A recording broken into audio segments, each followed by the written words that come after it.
ফিলিস্তিনের লোকেরা নিচে নামতে নামতে নামতে এমন নেমেছে যে শিষ্টাচার টোটালেই ভুলে গেছে। ফিলিস্তিনের লোকেরা অরিজিনাল আরবি, মূল আরবি। ফিলিস্তিনের লোকেরা একবারে নগদ আরবি, কিন্তু তারা নিচে নামতে নামতে নামতে এমন নেমেছে যে শিষ্টাচার টোটালেই ভুলে গেছে। আব্দুর রহিম মিশর আজহারে পড়তো, সেই সুবাদে গাজা ফিলিস্তিনের লোকেরা যারা মিশরে এসেছিল ওদের আমরা বাছাই করে কয়েকশো লোককে কয়েকবার সহযোগিতা করেছি।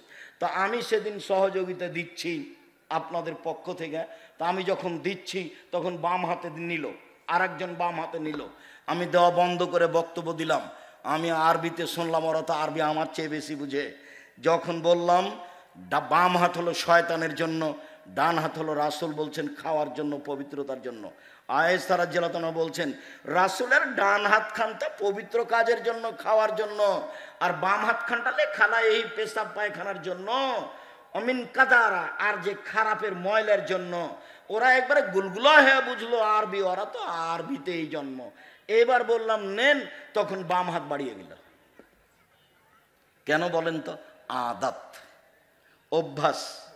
বক্তব্য বুঝলো ঠিকই, কিন্তু যেটা চলমান অভ্যাস সেটা পরিবর্তন সহজে করতে পারলো না। বাম হাতে নিচ্ছে, বাম হাতে নিচ্ছে, বাম হাতে খাচ্ছে, বাম হাতে চা ধরছে।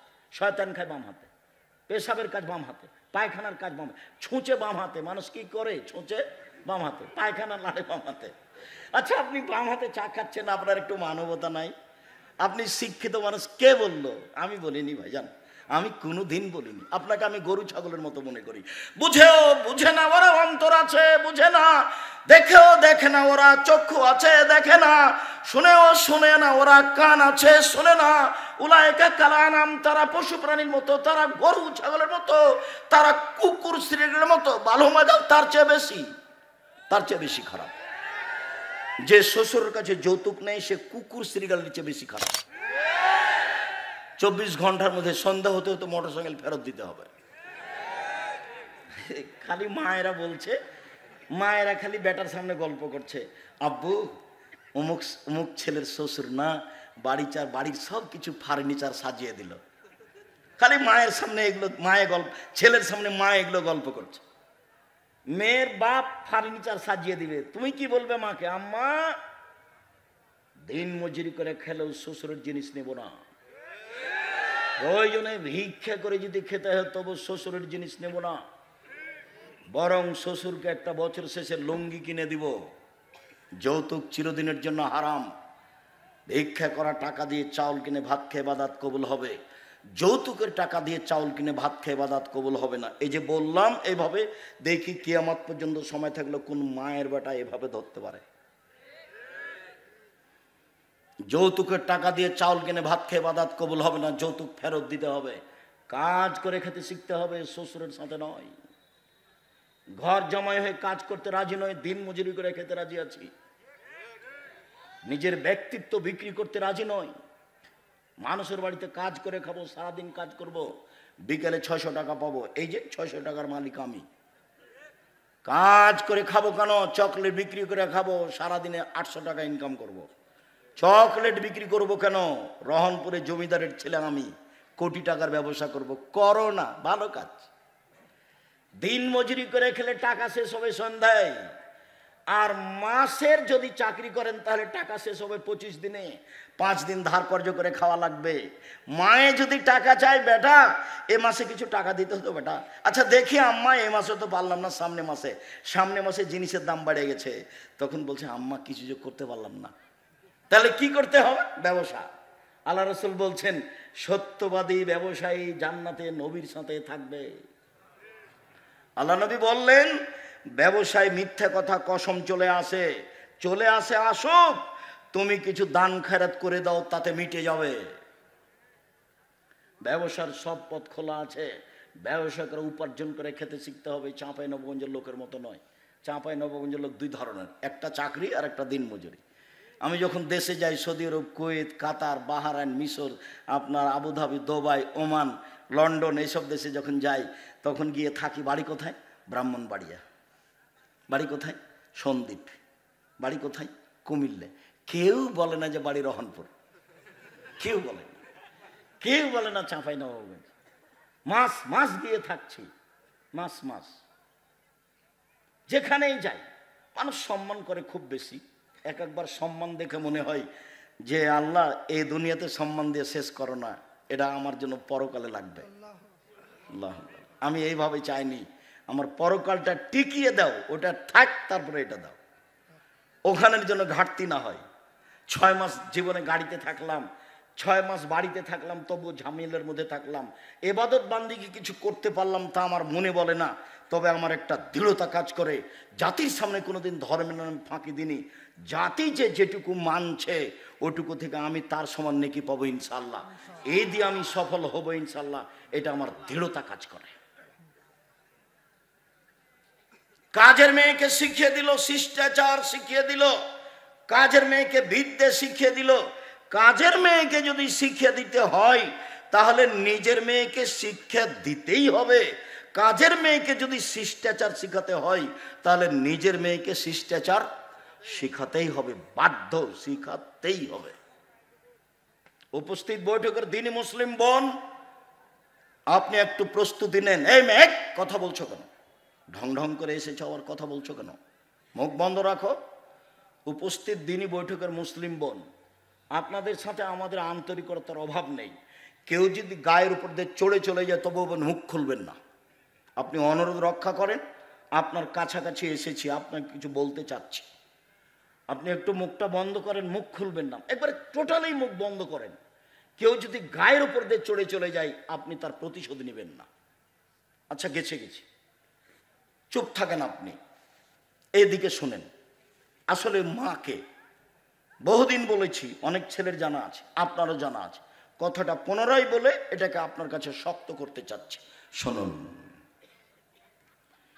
জাবের বলছেন রাদিয়াল্লাহু তাআলা আনহু, আমরা একদা রাসূলের সাথে যুদ্ধ করে আসছিলাম, মদিনায় ঢুকবো। তখন আল্লাহ রাসূল বলছেন, এই থামো থামো থামো, তোমরা এখানে থামো, রাতে সকালে বাড়িতে যাব। তো আমি জাবের বললাম, আল্লাহর নবী, আমি নতুন বিবাহ করেছি, আমাকে বাড়ি যেতে অনুমতি দেন। তখন আল্লাহ রাসূল আমাকে বলছেন, ও তুমি বিবাহ করেছ? বিকরা নাম সাইয়্যিবা, কুমারী মেয়ে বিবাহ করেছ না তালাক প্রাপ্তা মেয়ে বিবাহ করেছ? আমি বললাম, আল্লাহর নবী, আমি তালাক প্রাপ্তা মেয়ে বিবাহ করেছি।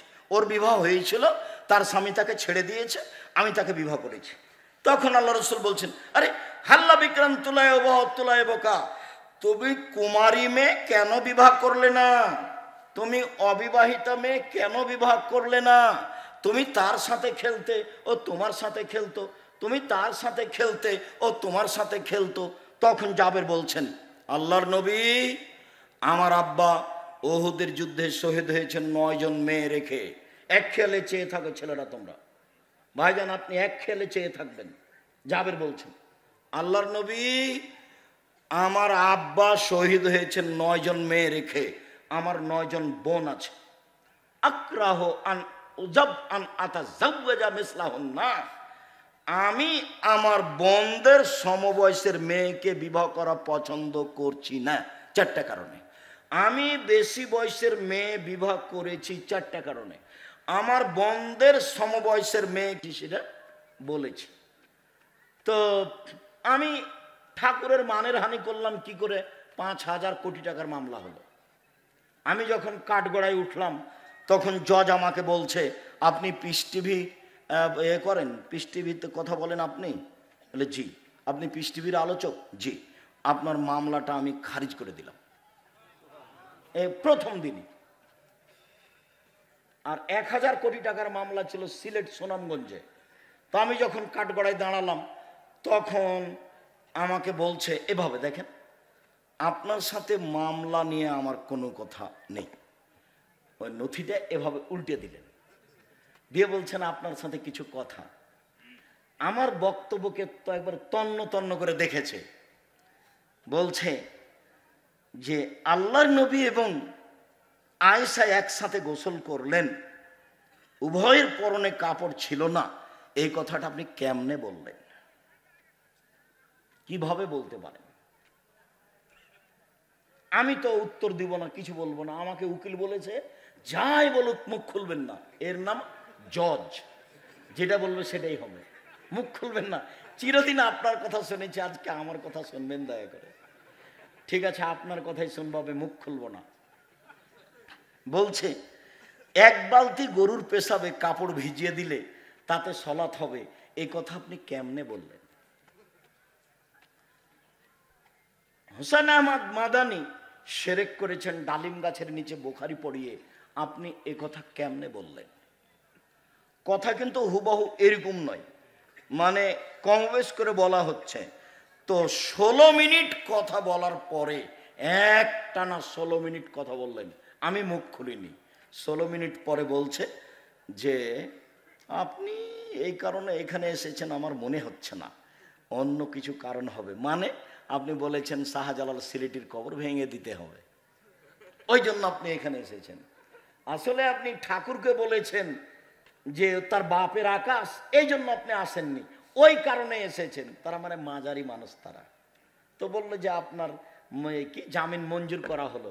উনি বললেন না যে আপনার মামলা খারিজ করে দিলাম, উনি বললেন জামিন মঞ্জুর করা হলো। আর যারা সামনে ছিল তাদেরকে বললেন যে আপনারা তার সাথে কথা বলবেন না। তারপরে একবার গেছিলাম, তারপরে আর যাওয়া লাগেনি, আলহামদুলিল্লাহ। বলছিলাম সম্মানিত দিনী ভাই বোন, রাসূল সাল্লাল্লাহু আলাইহি ওয়াসাল্লাম যেভাবে বললেন, জাবের বলছেন রাসূলের উত্তরে, এক, আমার স্ত্রী যেন আমার বোনদেরকে বিদ্যা শিখাতে পারে, দুই, আমার স্ত্রী যেন আমার বোনদেরকে শিষ্টাচার শিখাতে পারে। উপস্থিত বৈঠকের দিনী মুসলিম বোন শুনেন, এই মেয়ে শোনো, শিষ্টাচার কি জিনিস? শিষ্টাচার কি জিনিস? বাড়ি যাওয়ার সময় একটা বই নিয়ে যাবো, আদর্শ পরিবার। আদর্শ পরিবারের শুরু থেকে নিয়ে শেষ পর্যন্ত সবই শিষ্টাচার, সবই শিষ্টাচার। ছেলেরা হাতে মেহেদি লাগাতে পাবে না, ছেলেরা মেহেদি লাগাবে মাথার চুলে ও দাড়িতে, যেটা সাদা হয়ে গেছে। মহিলারা হাতে মেহেদি দিবে, হাতে তো মেহেদি দিবেই, পায়েও দিতে হবে, হাতে ও পায়ে দুইটাতে দিবে। তো আমাদের চাঁপাইনবাবগঞ্জে তার কথা ছড়িয়ে আছে, আল্লাহর নবী দাড়িতে মেহেদি দিয়েছিলেন, সেই জন্য পায়ে দেওয়া যাবে না। কথা যে মিথ্যে, ঠিক আছে, আল্লাহ নবী দাড়িতে মেহেদি দিয়েছিলেন, কথা তো ঠিক। তো আল্লাহ নবী দাড়িতে তো আতরও দিয়েছিলেন। তো আল্লাহ নবী বললেন, হায়জলা ঋতুওয়ালা মহিলারা যখন ঋতু থেকে পবিত্র গোসল করবে তখন লজ্জা স্থানে আতর ব্যবহার করবে। তো আল্লাহ নবী দাড়িতে যে আতর লাগিয়েছেন, এবার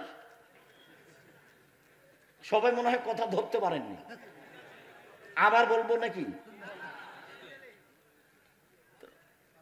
বলবো, আল্লাহর নবী দাড়িতে মেহেদি লাগিয়েছেন, ভালো কথা। আমরা বুঝলাম যে সেই জন্য মেহেদি মহিলারা পায়ে লাগাবে না, দাড়ির একটা না মেহেদির একটা সম্মান হয়ে গেছে। তো আল্লাহ নবী বলছেন যে যাদের হায়েজ হয়েছে মহিলারা, ওরা যখন হায়েজ থেকে গোসল করে পবিত্র হবে তখন আল্লাহ নবী বললেন যে ওরা যেন লজ্জা স্থানে আতর ব্যবহার করে। তো আতর যে আল্লাহ নবী দাড়িতে লাগিয়েছেন, এইবার তার মানে হলো এই লজ্জা স্থানে না লাগানো জিনিস, দাড়িতে লাগানো জিনিস লজ্জা স্থানে চলে, সেইটা যদি চলে তো পায়ে কেন চলে না? কথা এরকম নয়, কথা হলো এরকম যে দাড়ি পেকে গেলে মেহেদি লাগাতে হবে। মেহেদি একটা জিনিস, এর মান বাড়লো কমলো এটার বিবেচনা করা যাবে না। আতর হচ্ছে একটা জিনিস, পুরুষেরা গায়ে হাতে মুখে মাথায় লাগাবে, আর মহিলারা ফরজ গোসলের পরে ঋতু থেকে গোসলের পরে লজ্জা স্থানে লাগাবে। এটা হলো রাসূলের নিয়ম আদেশ। এইটাতে আতরের মান বেড়ে গেল, এই কথা ভুল। এখন একটা ছাগলের বাচ্চা কুকুরের দুধ খেয়ে বড় হয়েছে, তখন মৌলানা সাহেবকে জিজ্ঞাসা করেছে, মৌলানা সাহেব এই ছাগলের গোস্ত খাওয়া যাবে কিনা? তখন মৌলানা সাহেব বলছে, এটা কথা হলো নাকি? হ্যাঁ, ওটা কুকুরের গোস্ত, কুকুরের দুধ খেয়েছে, ওটা হারাম। তো বেকায়দা হয়ে গেল। তাহলে পশু প্রাণীর উপরে কি কোরআন হাদিসের বিধান আছে? পশু প্রাণীর উপরে কোরআন হাদিসের কোনো বিধান নেই। ও পায়খানা খেয়ে বড় হোক, না হলে ঘাস খেয়ে বড় হোক, ওটা পশু প্রাণী। ওর জন্য প্রজনন পদ্ধতি, গবাদি পশুর উন্নয়ন ষাঁড় দিয়ে করতে হবে, এটা ভালো। ষাঁড় দিয়ে যদি না করেন, তার উন্নয়নের জন্য যত পথ আছে সবই করেন, কেননা তার উপরে কোনো কোরআন হাদিস প্রযোজ্য হবে না। এটা ভুল হিসাব। সম্মানিত দিনী ভাই বোন, বলছিলাম রাসূল সাল্লাল্লাহু আলাইহি ওয়াসাল্লাম মুখের উপরে জাবের বললেন, এক, আমার স্ত্রী যেন বিদ্যা শিখাতে পারে, দুই, আমার স্ত্রী যেন আমার বোনদেরকে শিষ্টাচার শিখাতে পারে, তিন, আমার স্ত্রী যেন আমার বোনদের মাথার চুল চিরুনি করে সাজগোজ করে যত্ন করে রাখতে পারে। মায়ের যত্ন কে নিবে? বাচ্চার যত্ন কে নিবে? মা। কাজের মেয়েকে দিয়ে বাচ্চার যত্ন নেওয়া ঠিক নয়। জায়েজ আমি না জায়েজ বলিনি, তবে সব সময় বাচ্চার যত্ন কে নিবে? মা। তার মাথাটা চিরুনি করে দিবে মা, তার কাপড়টা পরিষ্কার করে দিবে মা, তাকে গোছগাছ করে রাখবে মা, তাকে ঝকঝকে করে রাখবে মা, তার গায়ের পাঞ্জাবিটা পরিষ্কার করে দিবে মা, তাকে ডান হাত আগে ঢুকাইতে বলবে জামাতে তার মা। সব শিষ্টাচার তার মা পালন করবে এবং বাচ্চাকে যত্ন করে রাখবে। যখন বাচ্চাকে দুধ খাওয়াবে তখন মায়ে বিসমিল্লাহ বলবে। মা যদি বিসমিল্লাহ ছাড়া বাচ্চাকে দুধ খাওয়ায় তাহলে যতবার খাওয়াবে ততবার শয়তানে দুধ খাবে, খাবেই খাবে। আল্লাহর নবী বলেছেন দুধ খাবে শয়তান, অতএব খাবেই খাবে। মা যতবার বাচ্চাকে দুধ খাওয়াবে ততবার মা কি বলবে? বিসমিল্লাহ বলবে। মা যখন রাতে দরজাটা বন্ধ করবে তখন বিসমিল্লাহ বলবে। মা যখন বাল্বটা অফ করে দিবে তখন বিসমিল্লাহ বলবে। যখন মা জ্বালানটা বন্ধ করবে তখন বিসমিল্লাহ বলবে। মা যখন তরকারির পাতিলে ঢাকবে তখন বিসমিল্লাহ বলবে। মা যখন আটার পাতিলে ঢাকবে তখন বিসমিল্লাহ বলবে। আল্লাহ নবী বলেন সব কিছু ঢেকে রাখো, খোলা রাখো না। রাতে কতগুলি বালা মুসিবত চলে, খোলা জিনিস যে খাবে তার রোগ ব্যাধি হয়ে যাবে। হাটে বাজারে এভাবে খোলা জিলাপি খাবেন না। একবারে সপ্তাহ সপ্তাহ খোলা পড়ে আছে আর আপনি কিনে নিয়ে চলে যাচ্ছেন। আল্লাহ নবী না করেছে। সূর্য ডুবার পরে বাচ্চাকে বাহিরে নিয়ে যাওয়া যাবে না, নইলে বাচ্চাকে জিনে ধরবে, শয়তান ধরবে। ছাদের উপরে নিয়ে যাবেন না, আগুনে নিয়ে যাবেন না। রাত যখন এসা কাছাকাছি হয়ে গেছে তখন নিয়ে যান। সব বুখারী মুসলিম এক টানা হাদিস এগুলো। আপনি ইউটিউবে দেখেন আব্দুর রাজ্জাক বিন ইউসুফ খাওয়া পান করার নিয়ম, খাওয়া পান করার নিয়ম আব্দুর রাজ্জাক বিন ইউসুফ বিস্তারিত দেওয়া আছে, আপনি দেখুন। সম্মানিত দিনী ভাই বোন, চার, অতাকুম আলাইহিন্না, আমার স্ত্রী যেন আমার বাচ্চাদেরকে পাহারা দিতে পারে। উপস্থিত বৈঠকের মুসলিম বোন, এই মেয়ে কথা বলছো কেন? কথা বলছো কেন? চারটা সিরিয়াল করো তো দেখি। তুমি মা, তুমি আদর্শ মা, তুমি বুদ্ধিমতী মা, তুমি মা, আপনি মা, আপনি বুদ্ধিমতী মা, আপনি হস্তিনী নন, আপনি ভালো মা। এক, বাচ্চাকে বিদ্যা শিখাতে হবে। দুই, বাচ্চাকে শিষ্টাচার শিখাতে হবে। তিন, বাচ্চাকে যত্ন করে রাখতে হবে। চার, বাচ্চাকে পাহারা দিতে হবে। এবার বলেন আপনি যে মেয়েটা মাথায় কাপড় না দিয়ে দেয়নি তার মা কি পাহারাদার? তার মা পাহারাদার নয়। আপনার নিজের জিম্মেদারি আর একজনের উপরে চাপিয়ে দিয়ে সফল হওয়া যাবে না। এইবার আপনার সাথে আর একটু থাকে উপস্থিত বৈঠকের মুসলিম বোন, এই ছেলে তোমার আমি কাছে আসছি, তুমি নিরাশা হবে না। কি বলেন তো আব্দুর রাজ্জাক সাহেব, আমার কাছে কি? আল্লাহ নবী বলছেন মালালা জারিয়াতাইনে, কেউ যদি দুইটা মেয়ের লালন পালন করে, দুইটা, হাত্তা তাবলুগা, বড় হওয়া পর্যন্ত, বিবাহ হওয়া পর্যন্ত, ফাহুয়া আনা ফিল জান্নাতে হাকাজা, তাহলে সেই বাপ আর আমি জান্নাতে এভাবে থাকবো। দুইটাকে জমা করে দিলেন, আঙ্গুল দুইটা জমা করে দিলেন, দুইটা মেয়ে। এবার বলছেন আনাওয়া কাফিরুল ইয়াতীম, কেউ যদি এতিমের লালন পালন করে সে আর আমি জান্নাতে এইভাবে থাকবো। ওয়াসারা বিসাবাব আলস্তা, তর্জনী মুদ্ধামা ইশারা করলেন, ফাররাকা বাইনাহুম শায়ান, একটু ফাঁকা রাখলেন। বুঝতে না পারলে আমি আবার বলছি, এতিম লালন পালন করলেও নবীর সাথে থাকা যাবে, তবে মধ্যে কি আছে? একটু ফাঁকা আছে। আর কেউ যদি দুইটা বেটির লালন পালন করে বিবাহ শাদী দিয়ে দেয়, তাহলে এই বাপ রাসূলের সাথে কিভাবে থাকবে? একসাথে। হাদিস সহিহ। আর একটা বলি, আল্লাহ নবী বলছেন মানা আলা সালাসা বানাতিন, কেউ যদি তিনটা মেয়ের লালন পালন করে, ওয়া আদাবাহুন্না, শিষ্টাচার শিখিয়ে দেয়, ওয়া আল্লামাহুন্না, বিদ্যা শিখিয়ে দেয়, ওয়া জাওয়াজাহুন্না, বিবাহ শাদী দিয়ে দেয়, আহসানা ইলাইহিন্না, তার সাথে সদাচরণ করে, একবারও বলে না এই তোর মুখ ভেঙে দেবো, এই তোর দাঁত খুলে দেবো, এই তোর স্বভাব খারাপ, এই তোকে এই করবো সেই করবো। একবারও বাপ মেয়েকে এভাবে বলে না, সব সময় আদর করে। চাঁপাই নবগঞ্জের ভাষাতে বলে আম্মু কি নিবা আম্মু। ওরে মাকে একদিন আম্মু বলেনি, একবারে বলে শেষ করছে। আচ্ছা ঠিক আছে বলেন, সমস্যা নেই, তবে মাকে ভুলে যাবেন না। আমার একটা পরামর্শ মনে রাখবেন, সালাম ফেরার পূর্বে কি বলবেন? রব্বির হামহুমা কামা রব্বায়ানি সাগীরা। আর একটা কথা মধ্য বলে নি, যেটা ভারী আর এটা সহজ, সেটা হলো এই, একজন সাহাবী এসে বলছেন আল্লাহর নবী আমার পিতা মারা গেছেন, ও তারাকা মালান, টাকা পয়সা ছেড়ে গেছেন, অলাম ইউসিনি, আমাকে কোনো উপদেশ দিয়ে যাননি,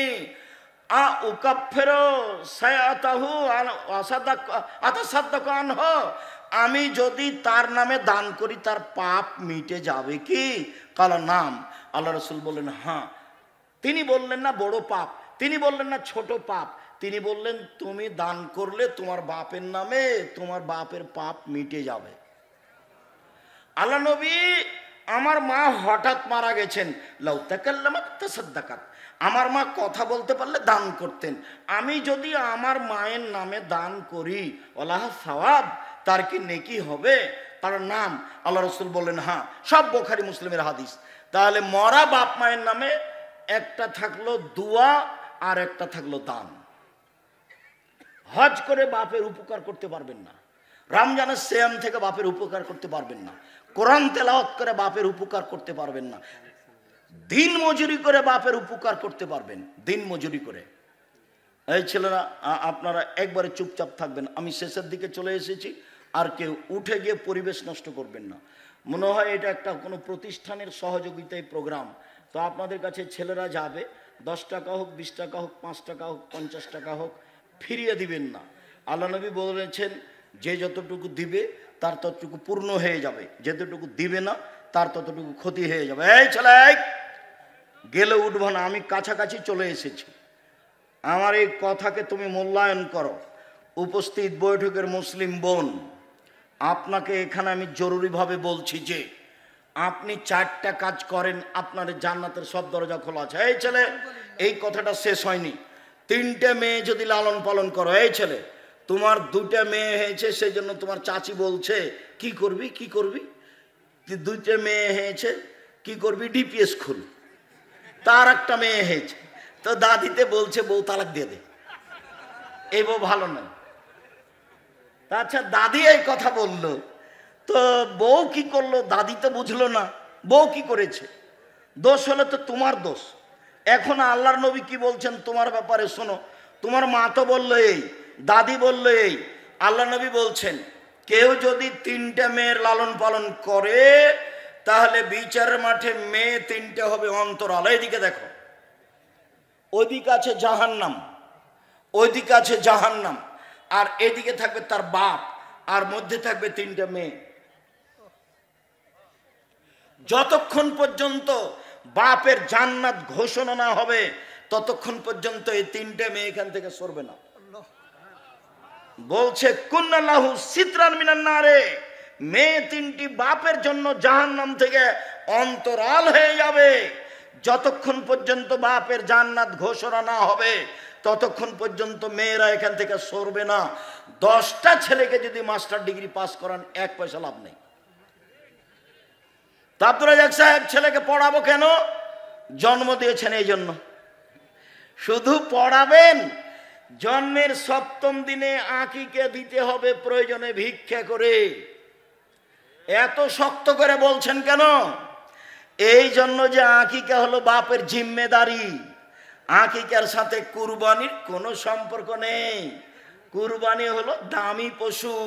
কুরবানি মানে সিং আছে কিনা দেখো, কুরবানি মানে দেঁতেছে কিনা দেখো, কুরবানি মানে কান ঠিক আছে কিনা দেখো, কুরবানি মানে খুর ঠিক আছে কিনা দেখো, কুরবানি মানে সিং ঠিক আছে কিনা দেখো, কুরবানি মানে মোটা তাজা কিনা দেখো। নেকির কাজ, আকিকা নেকির কাজ নয়, বাপের জিম্মেদারি। 7ম দিনের দিন করতে হবে, কানা হোক, ল্যাংড়া হোক, টেরা হোক, 500 টাকা দামের হোক, 2 বছরের হোক, 2 মাসের হোক, দিতেই হবে, প্রয়োজনে ভিক্ষা করে আকিকা দিতে হবে।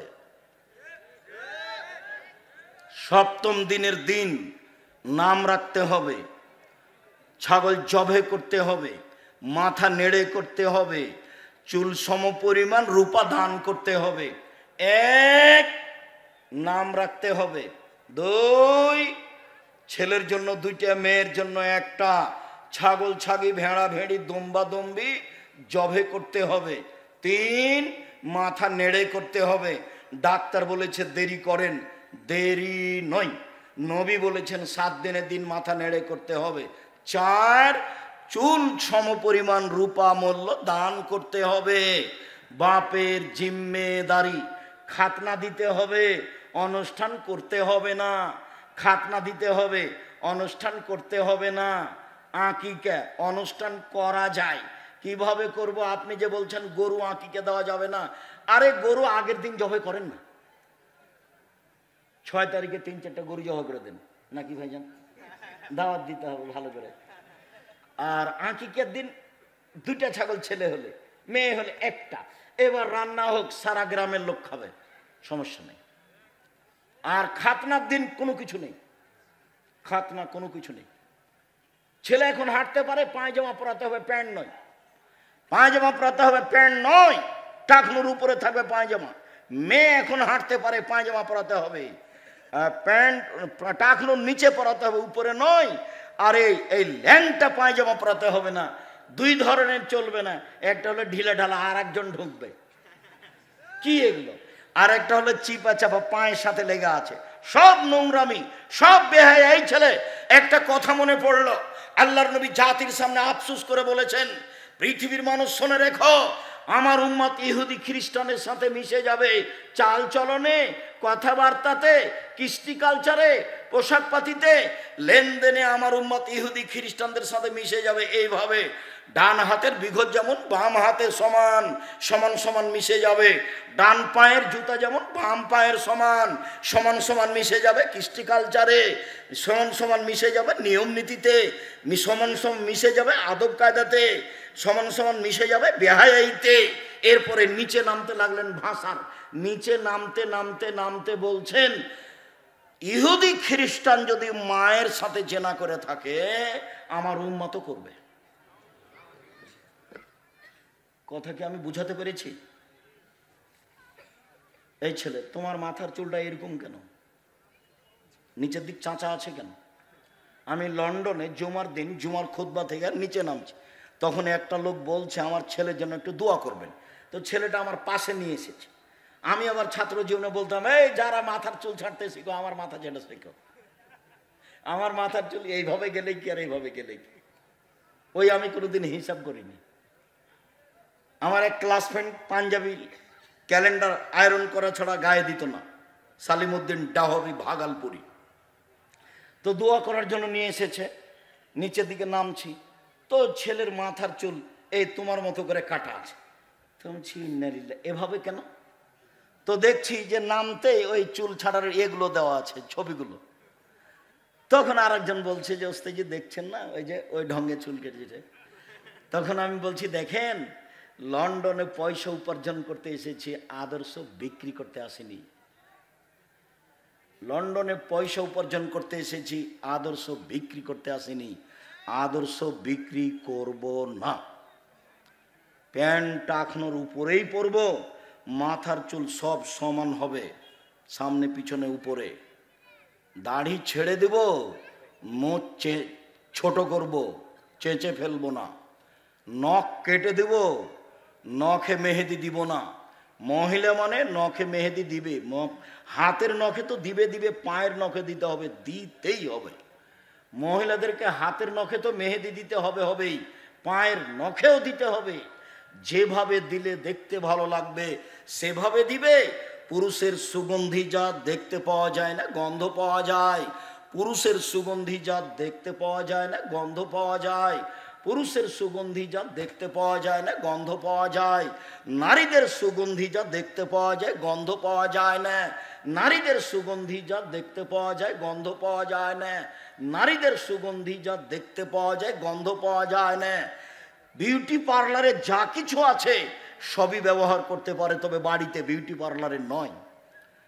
এইভাবে ভরু কাটা হারাম, এইভাবে ভরু তুলে ফেলা হারাম, এইভাবে দাঁত ছিলে রাখা হারাম, এইভাবে উঁচু স্যান্ডেল পরে নিজেকে লম্বা মেয়ে দেখানো হারাম, এইভাবে ব্রেসিয়ার পরে কম বয়সের মেয়ে প্রমাণ করা হারাম, প্রতারণা হারাম।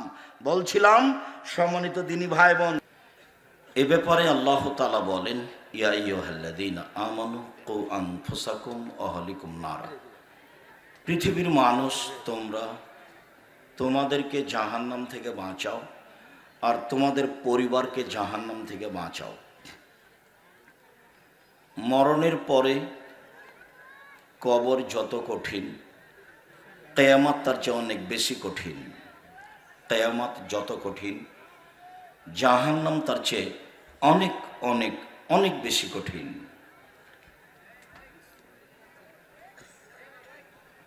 আয়েশা রাদিয়াল্লাহু তাআলা আনহা বলেন, আল্লাহর নবী সলাতে এমন কোনো দিন হয়নি যে এই দোয়াটা না পড়ে তিনি সালাম ফিরেছেন।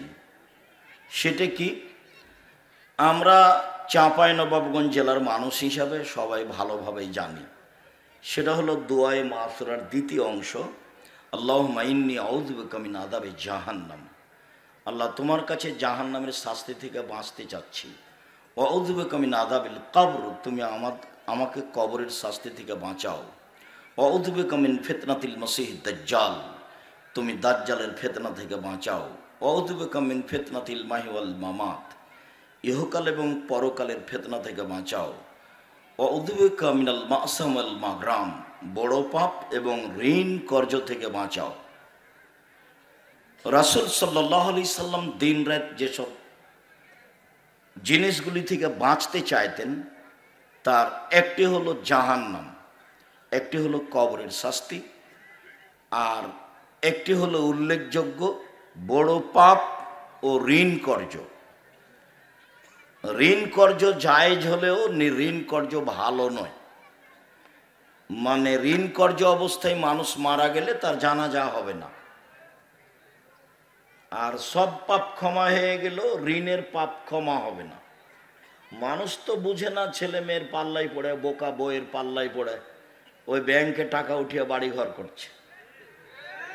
বউ যদি বলতো তো কুঁড়ে ঘরে থাকতে রাজি আছি, ব্যাংকের টাকা উঠাতে হবে না, ওই বাড়িতে রাজি নই, তাহলে লোকটা একটু বুঝতো। তো বউ তো হচ্ছে হস্তিনী, ও তো ঢং নেই, কিভাবে সংসার চলবে। এদেশের মানুষ তো বউকে দিয়ে সংসারের সব কাজ করায়, মাঠেরও কাজ করায়, নিজেরটা না হলেই খেপে যায়।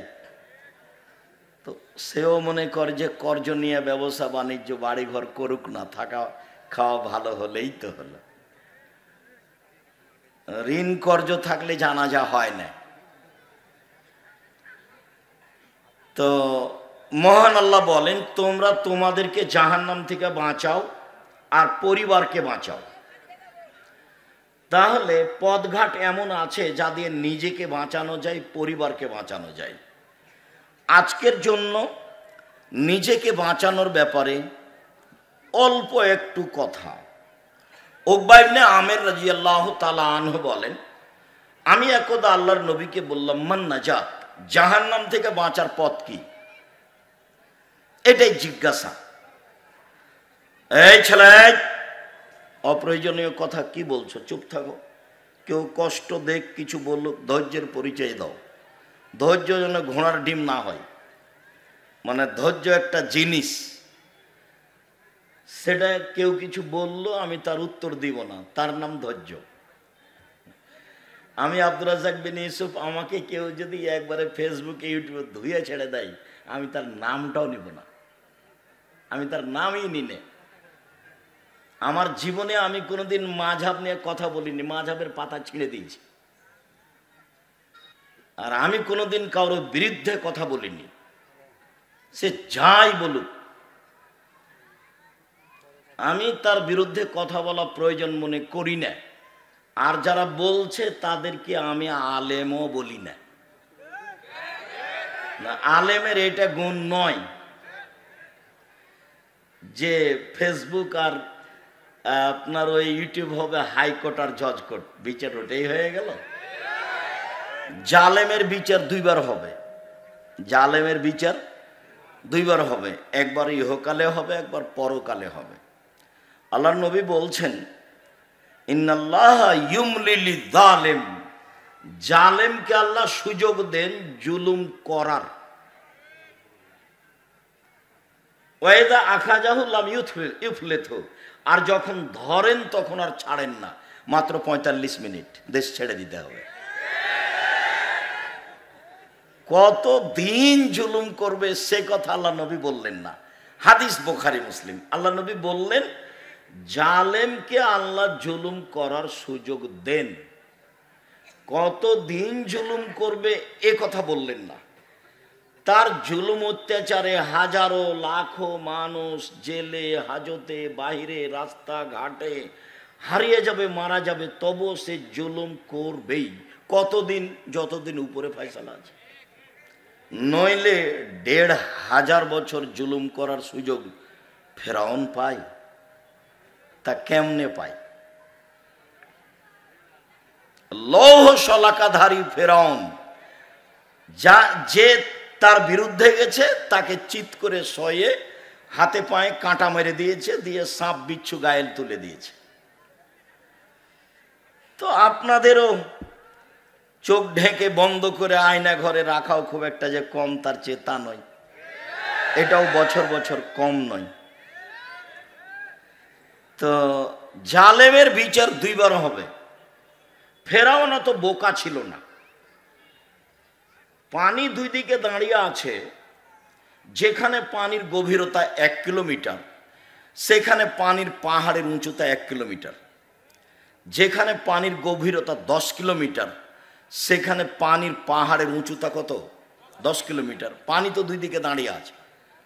তো এই রাস্তা দিয়ে মুসা আলাইহিস সালাম চলে গেলেন, ফেরাউন চলে গেলে পানি জমা হয়ে যাবে না, যে এইটা ফেরাউনের বিশ্বাসের অভাব ছিল না, যেতেও পারে, কিন্তু সে এত ক্ষেপে আছে যে রাগের কারণে তার বুদ্ধি কমে গেছে।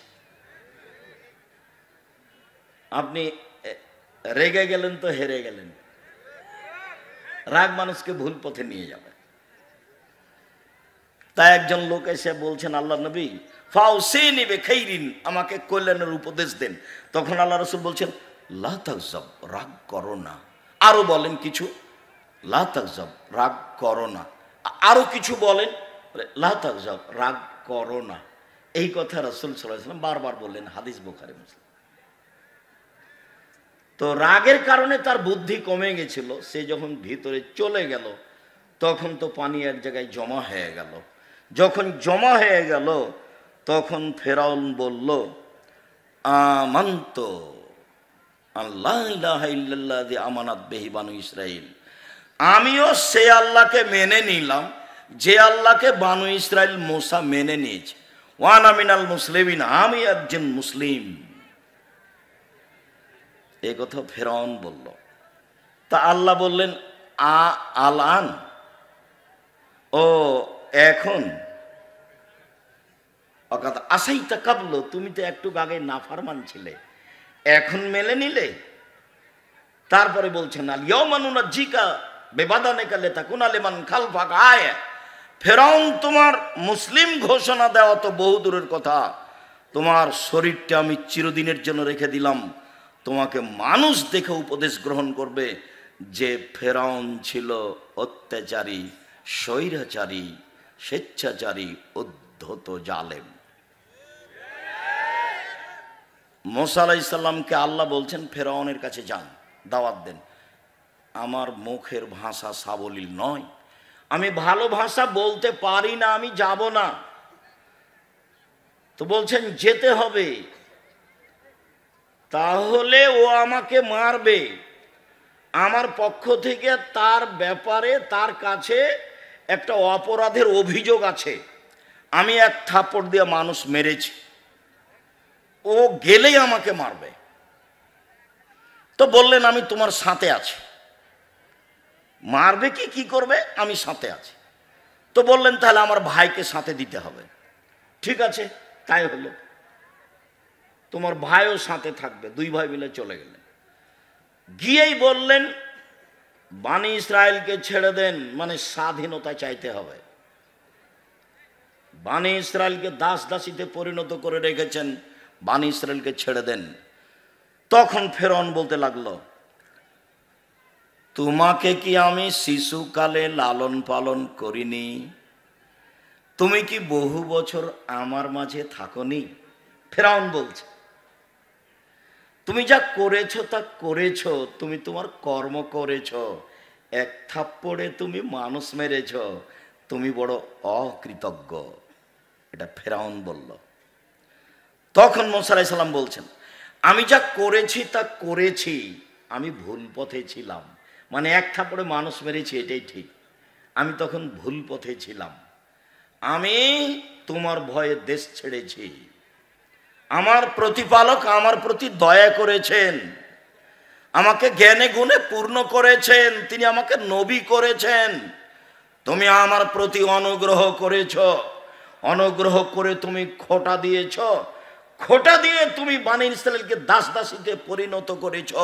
তুমি বড় উদ্ধত স্বৈরাচার, সীমা লঙ্ঘন করেছ। জালেমের বিচার দুইবার হবেই।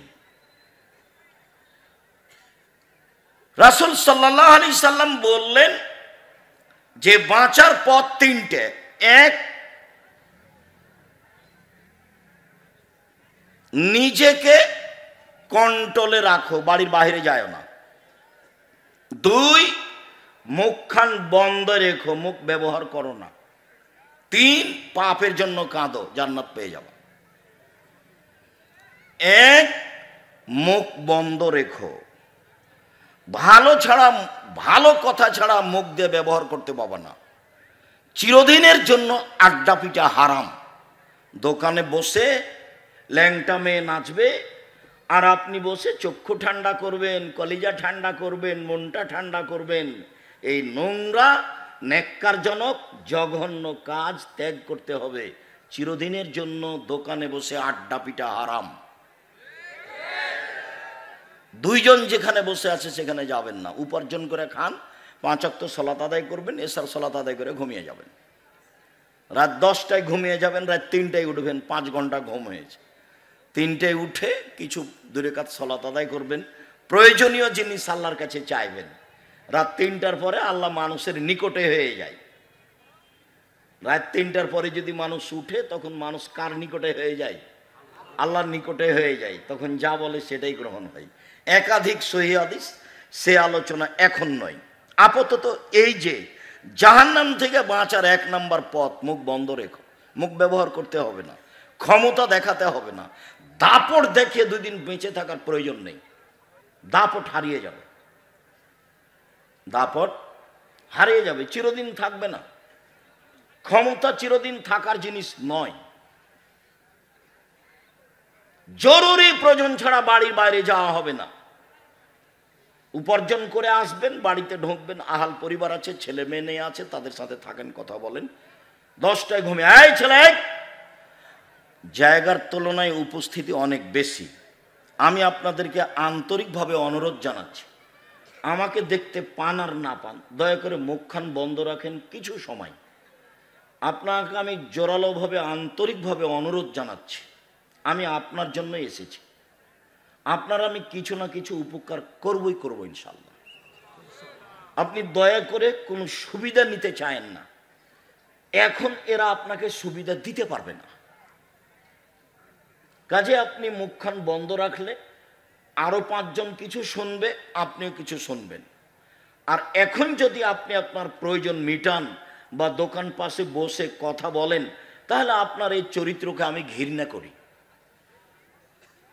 আমি আব্দুর রাজ্জাক বিন ইউসুফ, চাঁপাইনবাবগঞ্জের মানুষ, মানে আমি আপনার কাছের মানুষ। আমি আপনার কাছে সবচেয়ে ভালোবাসা পাওয়ার হক রাখি। আমি আপনার কাছে সবচেয়ে বেশি দিন প্রচার করার অধিকার রাখি। এবং আপনি দিন ধর্মের ব্যাপারে আমার সাথেই পরামর্শ করবেন, এটা আমার আন্তরিক দাবি। আমি তাতে বলেছি, জাতির যদি রাস্তাঘাট করে দিতে না পারি, জাতির যদি স্কুল কলেজ করে দিতে না পারি, জাতিকে চূড়ান্ত সঠিক ধর্ম দিতে পারবো ইনশাআল্লাহ। ধর্মের ব্যাপারে জাতিকে ফাঁকি দিয়ে পরকাল হারাতে রাজি নই। আমি অন্য কাজ করি না, দিন রাত যেটা কাজ করি, 1 নম্বর কাজ হলো শিক্ষকতা করা। একবারে ক্লাসের যেটা শেষ কেতাব বুখারী সেটা পড়াই। 2 নম্বর কাজ হলো ফতোয়া লেখা। আমি শরীয়ত মোটামুটি বুঝি মানুষ হিসাবে, তবে মানুষ ভুলের ঊর্ধ্বে নয়। আমি আলহামদুলিল্লাহ ফতোয়া লিখি প্রায় 26 বছর থেকে। আর দিন ধর্ম প্রচার করি, তখন অপ্রয়োজনীয় কোনো কথা বলি না, কোনোদিন কেসা কাহিনী বলি না। একবারে 90 সাল থেকে নিয়ে এখন পর্যন্ত সব চ্যালেঞ্জ দেওয়া আছে। কোনো জায়গাতে যদি দেখা যায় যে আমি মাযহাবের ব্যাপারে কথা বলেছি বা সরকারি কথা বলেছি, তাহলে আমি জাতির সামনে কথা বলবো না।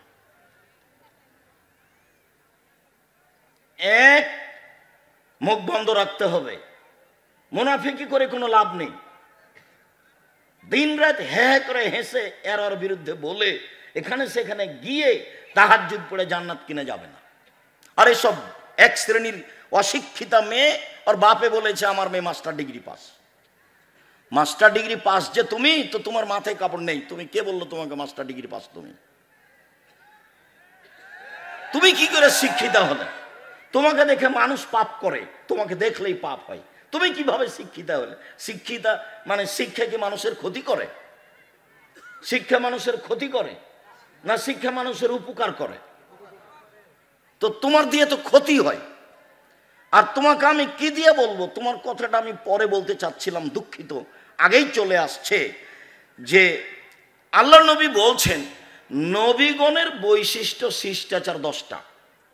এটা বৈশিষ্ট্য নবীগণের। সব নবী এই শিষ্টাচার পালন করেছেন, আদম থেকে নিয়ে মুহাম্মদ সাল্লাল্লাহু আলাইহি সাল্লাম পর্যন্ত সব নবী। শিষ্টাচার 1, এফাউল্লাহ, দাড়ি বড় করতে হবে। ছোট করা, চেঁচে ফেলার কোনো সুযোগ নেই। দাড়ি চেঁচে ফেললে নারী সাদৃশ্য হয়। দাড়ি চেঁচে ফেললে মানুষ নারী মহিলার মতো হয়ে যায়। দাড়ি চেঁচে ফেললে পুরুষত্বা কমে যায়। দাড়ি চেঁচে ফেললে চোখের পাওয়ার কমে যায়। তো নবীগণের বৈশিষ্ট্য 1, দাড়ি ছেড়ে দেওয়া তার নিজের গতিতে। 2, কাসুস সারেব, মোচ কেটে ফেলা।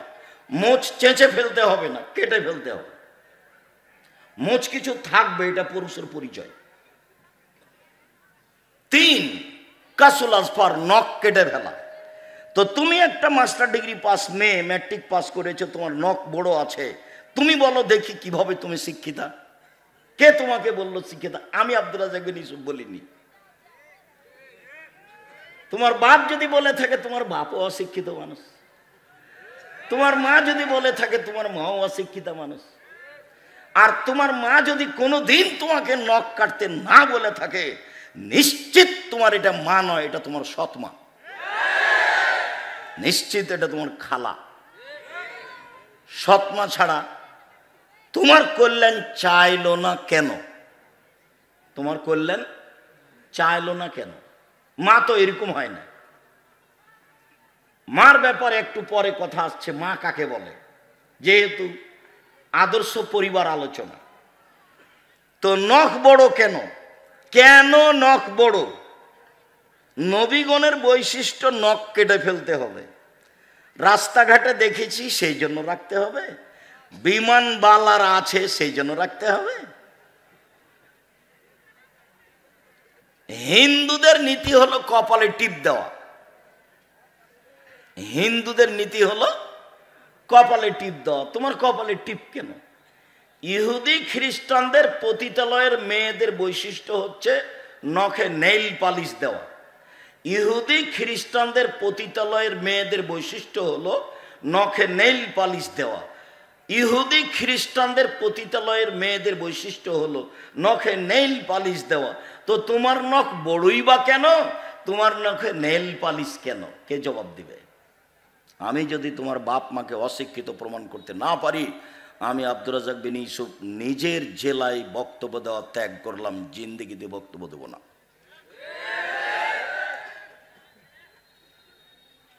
শিক্ষিত হও, চেষ্টা কর। মানুষই চেষ্টা করতে পারে, গরু ছাগল নয়, পশু প্রাণী পারে না। নাকফুল এবেদ, বগলের লোম উঠিয়ে ফেলতে হবে, নারী পুরুষ একই হুকুম। বগলের লোম কেটে ফেলার কোনো সুযোগ নেই, যেভাবে সম্ভব, যেভাবে সহজ করেন, উঠে ফেলতে হবে। হালাকুল আনাত, নিচের লোম পরিষ্কার করতে হবে, ঊর্ধ্বে টাইম 40 দিন, যেভাবে সহজ, যেভাবে সম্ভব। পুরুষ নারী একই হুকুম। সব এগুলো নবীগণের বৈশিষ্ট্য। পেশাব পায়খানার পরে পানি দিয়ে পবিত্রতা অর্জন করতে হবে। পানি না থাকলে ঢেল টিস্যু পেপার, পানি আছে তখনও কেউ যদি ঢেল টিস্যু পেপার নেয় তাহলে সে রাসূলকে অপমান করল। আর যারা বুঝেছে যে আগে ঢেল টিস্যু পেপার পানি পরে পবিত্রতার জন্য, তারা রাসূলের সাথে অন্যায় আচরণ করেছে। 40 কদম হাঁটার তো কোনো প্রশ্নই আসে না, পায়ের উপরে পা উঠিয়ে খক খক করে কাশার তো কোনো প্রশ্নই আসে না। আমি 1 মিনিটের জন্য ধরে নিলাম, এই ছেলে প্রস্তুত থাকো, কথা যেন কোনোটা মিস না হয়। শোনো,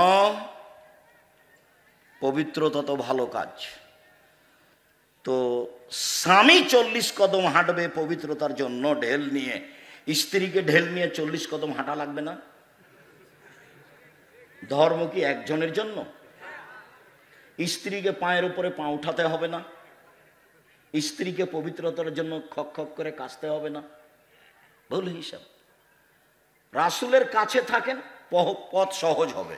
বলছে আব্দুর রাজ্জাক সাহেব, বেশ কিছুক্ষণ ঢেল নিয়ে থাকার পরে থাকি এই জন্য যে পেশাব আসছে বলে মনে হয়। 40 ঘন্টা পরে যদি আপনি টিস্যু ফেলেন তবুও মনে হবে যে পেশাব আসলো মনে হয়। কেন? শয়তান এখন আপনাকে বোকা বানিয়েছে। আল্লাহর নবী বলছেন যে মসজিদ থেকে বের হবা না বায়ুর শব্দ স্পষ্ট কানে না শুনলে, আর বায়ুর গন্ধ স্পষ্ট নাকে না আসলে। কেননা শয়তান পেশাব পায়খানা রাস্তায় চলাচল করে, তুমি যদি সন্দেহের মধ্যে পড়ো তাহলে শয়তান তোমাকে বোকা বানাবে। আপনি এখন বলেন যে পেশাব এসে যদি কাপড় ভিজে যায় তবু আর উজু করবো না, এই সর সর শয়তান সর, কাপড় ভিজে যাক তুই সর এখান থেকে, তারপরে কোনো কথা, নইলে আপনি টিকতে পারবেন না। পাপের জন্য কাঁদুন, কথা এখানে সংক্ষিপ্ত করছি, একটা কথা থাকলো, পাপের জন্য কাঁদুন। রাসূল সাল্লাল্লাহু আলাইহি সাল্লাম বলেন, লা ইয়ালিজার রাজুলুন নারা বাকা মিন খাশিয়াতিল্লাহ হাত্তা ইয়ালিজাল লাবানু ফি দারে। গাভীর বাঁট ওলান থেকে চাপ দিয়ে দুধ বের করে ভিতরে ঢোকানো যায় না যেমন, আল্লাহর ভয়ে কাঁদে যে সে জাহান্নামে যাবে না তেমন। এই ছেলে দেখো তো, ওই যে বাচ্চাগুলি কথা বলছে, তোমরা যারা আমাদের এখানে সহযোগিতা করতে এসেছো, ওই বাচ্চাগুলোকে একটু তোমরা কন্ট্রোল করো না। ও তো আমার অসুবিধা করছে, আরও তো 5 জনের অসুবিধা করতেই পারে। আর তোমরা যারা এই পাড়ার ছেলে, আজকে তো তোমরা বক্তব্য শুনতে পাবা না, আজকে আমাদের সহযোগিতা করো। গাভীর বাঁটে ওলানে চাপ দিয়ে দুধ বের করে ভিতরে ঢোকানো যেমন অসম্ভব, আল্লাহর ভয়ে কাঁদে যে তার জাহান্নামে যাওয়া তেমনি অসম্ভব। জান্নাত পাওয়ার সুবিধাজনক একটা বিশাল বড় পয়েন্ট, সেটা হলো রাতে আল্লাহর ভয়ে কাঁদা। আর যখন আল্লাহ নবী বলেছেন যে আল্লাহর কাছে 4টা জিনিস সবচেয়ে প্রিয়, তার 1 নম্বরে যেটা আছে সেটাই সহজ, বাকি 3টাই কঠিন। 1 নম্বরে আছে যে আল্লাহর ভয়ে 1 ফোঁটা চোখের পানি, এটা আল্লাহর কাছে যত প্রিয়, হজ তত প্রিয় নয়, রামাজানে শ্যাম তত প্রিয় নয়, তাসবিহ তাহলিল জিকির আজকার তত প্রিয় নয়। 1 ফোঁটা চোখের পানি আল্লাহর কাছে যত প্রিয়। নিজেকে জাহান্নাম থেকে বাঁচাও, আল্লাহর ঘোষণা। আপাতত আজকের মতো জাহান্নাম থেকে বাঁচার 3টে পথ বলে গেলাম, 1 হাদিস থেকে, মনে থাকবে না মনে হয়। 1, মুখ বন্ধ রাখতে হবে। 2, জরুরি প্রয়োজন ছাড়া বাইরে যাওয়া যাবে না, তাই বলা হয়েছে দোকানে বসে আড্ডা পিটা হবে না। দোকানেতে ল্যাংটা মেয়ে নাচে, সেটা কেন এখানে? সেটা কেন? আল্লাহ নবী মুহাম্মদ সাল্লাল্লাহু আলাইহি ওয়াসাল্লাম বলেছেন, লা ইয়াকুনান্না ফি হাযিল উম্মাহ খাসফুন ও মাসখুন ও কাযফুন। আমার উম্মতের উপরে তিনটে বিপদ নেমে আসবে। এক, ভূমিকম্প হবে। দুই, আকার আকৃতি পরিবর্তন হবে। সন্ধ্যায় থাকবে মানুষ, সকালে হবে সোর, বানর, একবারে হুবাহু সোর হয়ে যাবে। আমার উম্মতের উপরে তিনটে বিপদ নেমে আসবে তিনটা পাপের কারণে। এক, ভূমিকম্প হবে। দুই, আকার আকৃতি পরিবর্তন হবে। সন্ধ্যায় ছিল মানুষ, সকালে হবে সোর বা বানর। তিন, সমস্যা নেমে আসবে। মসজিদে মারামারি, মাদ্রাসায় মারামারি, রাস্তাঘাটে কেউ কাউকে মানে না, জিনিসের দাম বেড়ে যায়, কোনো জিনিস কন্ট্রোলে নেই, সমস্যা নেমে আসবে। পাপ তিনটে। এক, ওয়াযালিকা ইযা যারাবু বিল মাআসিফ ইযা শারাবুল খুমরা, যখন মানুষ নেশাদার দ্রব্য পান করবে। এলাকাতে নেশাদার দ্রব্য আছে কিছু, যদি এটা চাঁপাইনবাবগঞ্জ না থাকারই কথা। দেখো, অন্য জেলাতে যাই তখন নিজের জেলার খুব প্রশংসা করি। শিক্ষা দীক্ষা জ্ঞান গরিমা চাকরি বাকরি। বিদেশে যখন যাই তখন বলি, আরে তোমরা তো কাজ করতে এসছো, রাস্তাঘাটে কাজ করো। চাঁপাইনবাবগঞ্জের মানুষ চাকরি করে। দিন রাত তোমাকে নিয়ে আমি গর্ব করি। দেখো, আমার গর্ব নষ্ট করো না। বিড়ি তামাক জর্দা সিগারেটকে চিরদিনের জন্য একবারে এ করে দাও, হারাম করে দাও, ও যেন তোমাকে দমাতে না পারে। একবারে শক্ত অবস্থানে যাও। বিড়ি তামাক জর্দা সিগারেট গুল নেশাদার দ্রব্য চিরদিনের জন্য হারাম।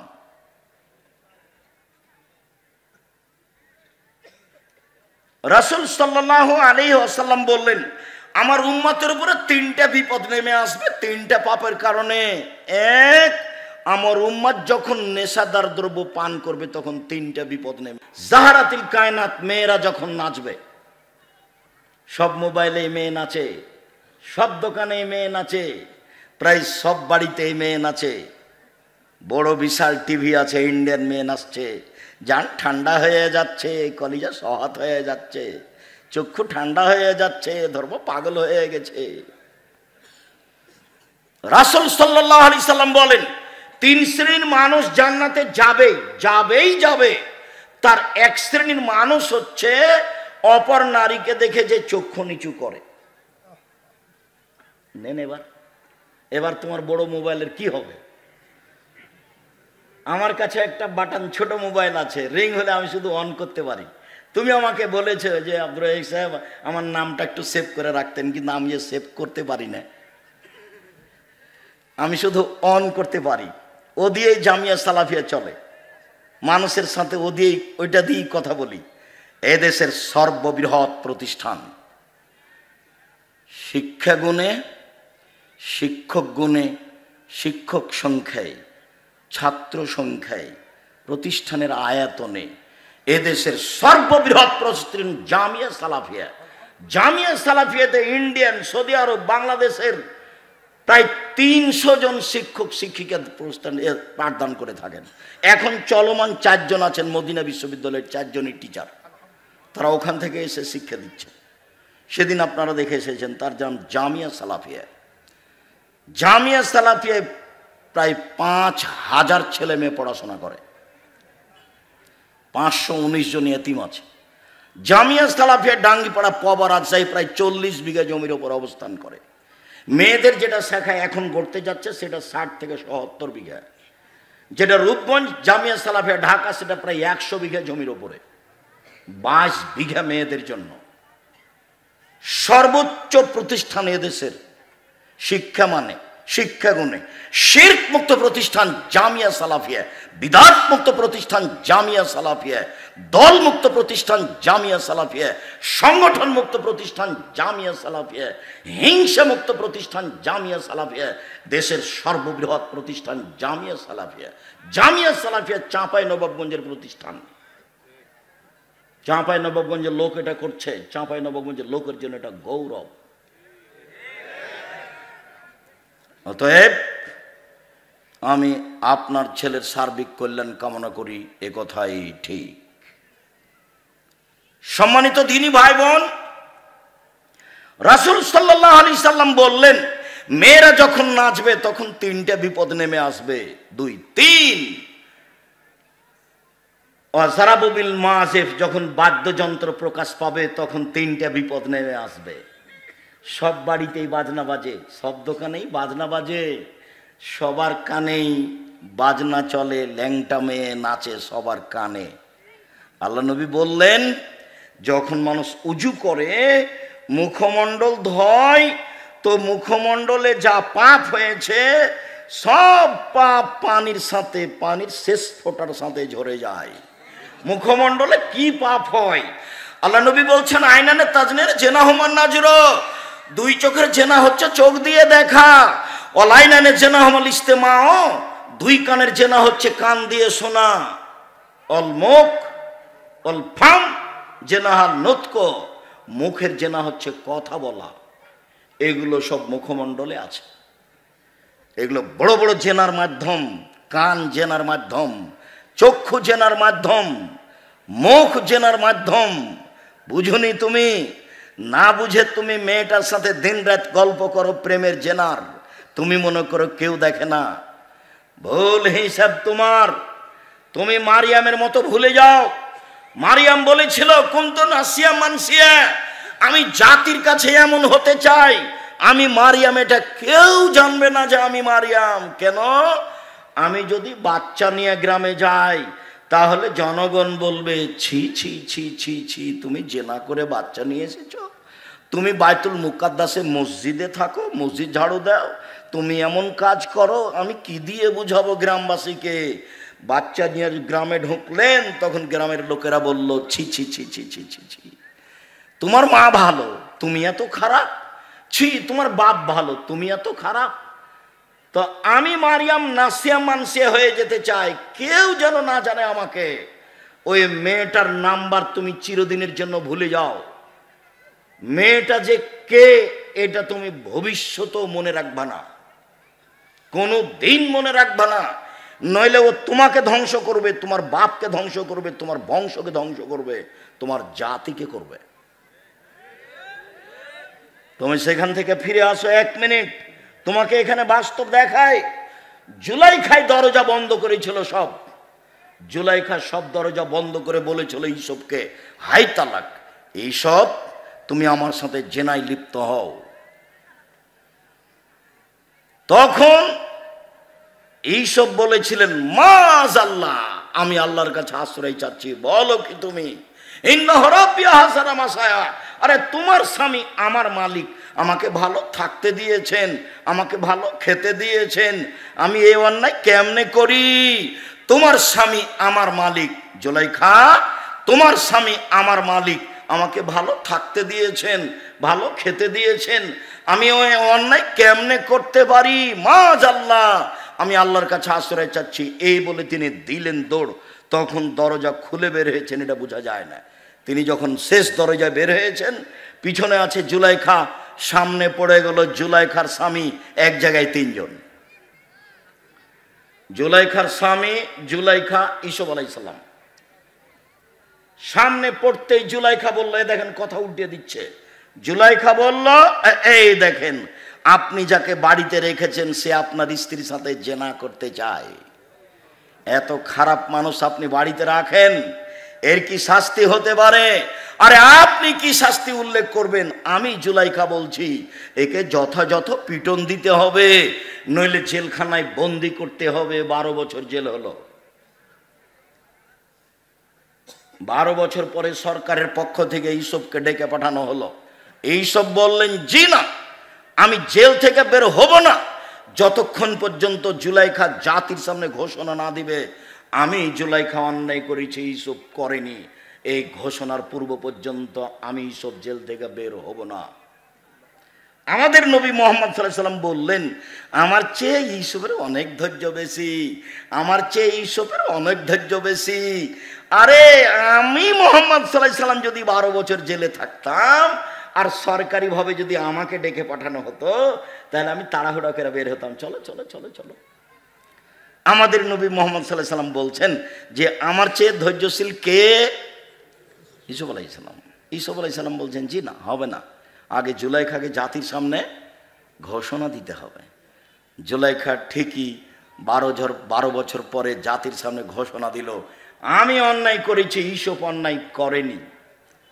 এই যে দেখছেন না, নারী হলো 3 জানের বড়ি, নারী হলো 3 জানের বড়ি। গোপন কথা বলা হবে না, সাথে সাথে তার ফাঁদে পড়া হবে না, তার ফাঁদে পড়লে সব কিছু হারিয়ে যাবে।